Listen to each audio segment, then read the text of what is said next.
وہ کون شخص تھا کہ جس نے سب سے پہلے بیت اللہ کے اندر بت گاڑ دیا تھا؟ آئیے جانتے ہیں اس مختصر سی ویڈیو میں ان سب باتوں کو۔ بات شروع کرتے ہیں۔ عام باشندگان عرب حضرت اسماعیل علیہ السلام کی دعوت و تبلیغ کے نتیجے میں دین ابراہیم کے پیروکار تھے، لیکن رفتہ رفتہ انہوں نے دین کا ایک حصہ بھلا دیا، لیکن توحید کے شاعر اور پہچان ابھی ان میں باقی تھی، حتیٰ کہ عمر ابن لحی منظر عام پر آ گیا۔ بنو خزاعہ کے سردار عمر ابن لحی کی پرورش دینی لحاظ سے ہوئی تھی، لہذا لوگ اس کے پیروکار بننے لگے۔ عمر ابن لحی نے ملک شام کے سفر کے دوران لوگوں کو بتوں کی پوجا کرتے ہوئے پایا۔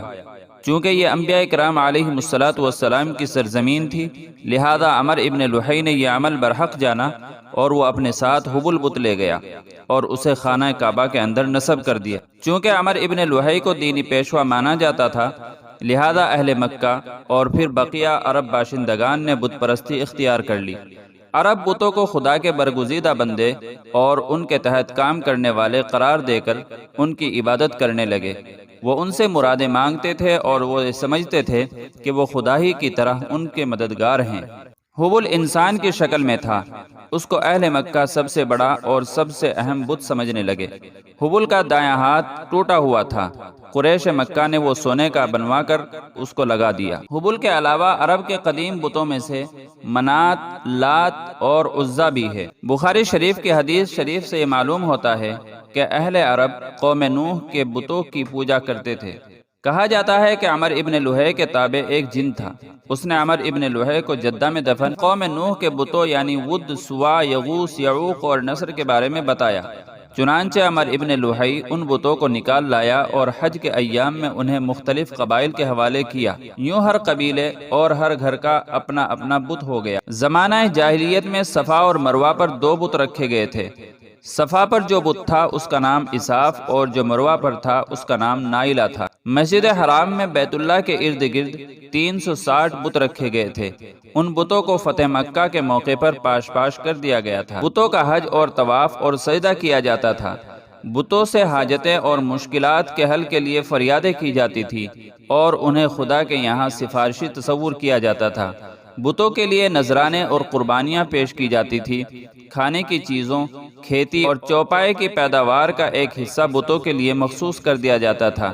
اہل مکہ حضرت ابراہیم علیہ السلام کے وقت سے ہمیشہ حج کے دوران صفا اور مروہ کا بھی طواف کرتے تھے۔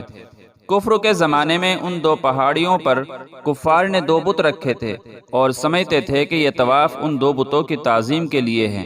صفا اور مروہ کے درمیان سعی کرتے وقت وہ لوگ ان بتوں پر تعظیماً ہاتھ پھیرتے تھے۔ انصار اسلام سے پہلے منات کے لیے احرام باندھتے تھے اور اس کے قریب جا کر اس کی عبادت کرتے تھے۔ جو شخص احرام باندھتا وہ صفا اور مروہ کے طواف کو حرام جانتا تھا۔ صحیح بخاری میں حضرت عبداللہ ابن مسعود رضی اللہ تعالی عنہ کا بیان ہے کہ فتح مکہ کے دن حضور صلی اللہ علیہ وسلم کعبے کے بتوں پر ضرب لگاتے تھے اور فرما رہے تھے، جاء الحق وزہق الباطل ان الباطل کان زہوقا، کہ اعلان کر دو کہ حق آ گیا اور باطل مٹ گیا، باطل تو مٹنے ہی والی چیز ہے۔ جاء الحق وما یبدئ الباطل وما یعید، اور ایک بت اوندھے منہ گر جاتا تھا۔ ابو یعلیٰ میں ہے کہ ہم رسول اللہ صلی اللہ علیہ وسلم کے ساتھ مکہ میں آئے۔ بیت اللہ کے ارد گرد 360 بت تھے جن کی پوجا کی جاتی تھی۔